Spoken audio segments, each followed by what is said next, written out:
145 countries have spent the last year constructing pavilions for the 2015 World Expo in Milan. The Expo is expected to welcome an estimated 20 million people in the 6 months between the 1st of May and the 31st of October. The buildings here may not quite rival the Eiffel Tower, which was constructed for the 1889 World Fair in Paris, but there's plenty to see, experience and learn here. The Austrian Breathe Pavilion is likely to be one of the more enticing pavilions during the sticky Milan summer. Entering the pavilion is like entering an Austrian forest. So with this pavilion we not only recreated, the image of Austria, but in fact actually we unleashed the climate of an Austrian landscape or forest, which is very practical actually, because here in Milan it will turn out to be quite warm in the summer, and our guests, the people who visit the Expo, can sit down and cool down within the atmosphere, the microclimate of an actual Austrian forest. There's more to this pavilion than first meets the eye. The fresh air from the forest is being channeled through air vents to the internal rooms. This ventilation system, as well as other energy demands, are all met by renewable energy, namely solar power from this huge sun that's been constructed using solar panels. The pavilion demonstrates how the climate of forests can be harnessed and used in urban architecture. We all face the same problems. We have climate change, we have urban growth, and this triggers a lot of problems like loss of life quality or urban heat island phenomenon. And the key answer to all these problems is nature. It's basically put in plants as much as you can and try to make them work efficient for the benefit of the people who live there. So this is what this pavilion shows, how it can be done. And so it's basically a template that needs to be copied worldwide. The design of Vienna is based around the idea of green corridors. They help the city to breathe, and the Viennese can also enjoy them as recreational spaces.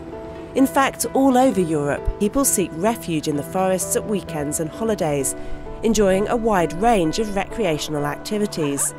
Such activities seem to be increasing in popularity. For example, visits to forests increased 11% in the UK during 2014. Soon, people may even be able to travel in cars based on wood-based biofuels.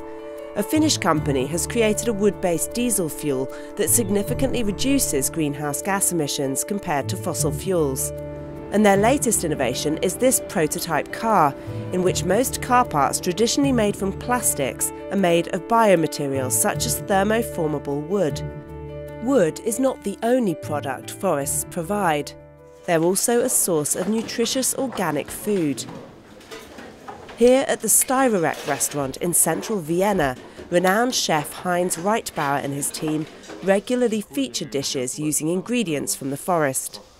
This is one of our forest-inspired canapes.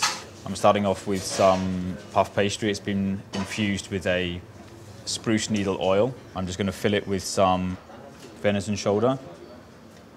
Venison's very common in season in Austria. Other dishes include potatoes dipped in beeswax and served with mayonnaise topped with spruce tips, wild parsley root and forest herbs. But forests are not only a source of modern culinary inspiration. The role of forests in food security and nutrition is crucial as provider of food for millions of forest-dependent people, but very especially as provider of the firewood with which more than a third of humankind cooks today. Forests are also a source of timber used in construction, and European architects are coming up with ever more innovative ideas for the form wooden buildings are allowed to take. In Helsinki, Finland, construction will soon get underway on Wood City, a 28,000 square metre wooden complex comprising apartment blocks, a hotel and an office building. Meanwhile, Vienna will begin construction this year of the world's tallest wooden structure, which will stand 84 metres high. Wood is a sustainable construction material as it reduces considerably the CO2 emissions associated with the production of concrete. It's also 100% renewable as trees can regrow. Many European nations utilise their forests while also ensuring they're sustainably managed so that the forest stock remains healthy and increases in volume and area. In Europe as a whole over the last 20 years, the forest area has increased by 17 million hectares, about twice the size of Portugal. By managing forests sustainably, countries like Austria are able to ensure it can draw upon this valuable resource for years to come. Forests play an important role in all its environment values, biodiversity, richness of biodiversity. It's a huge CO2 sink, so in climate policy it's an important issue. But also as we are a tourist country, and for that the recreational value of forests and also the source of energy. So it's a huge value add to our economy, to our country as a total. Austria already meets a third of its energy demands from renewables, with plans to increase that to 100% by 2030. Much of that additional renewable energy will come from wood biomass. Waste wood from the production of timber, pulp and paper are brought to plants such as this one, currently the largest of its kind in Europe, and are burned to create energy. Finland is another country that produces a large amount of its renewable energy from wood and plans to build a vast new pulp bioproduct mill to replace this traditional mill in Äänekoski, will further increase their production of renewable energy.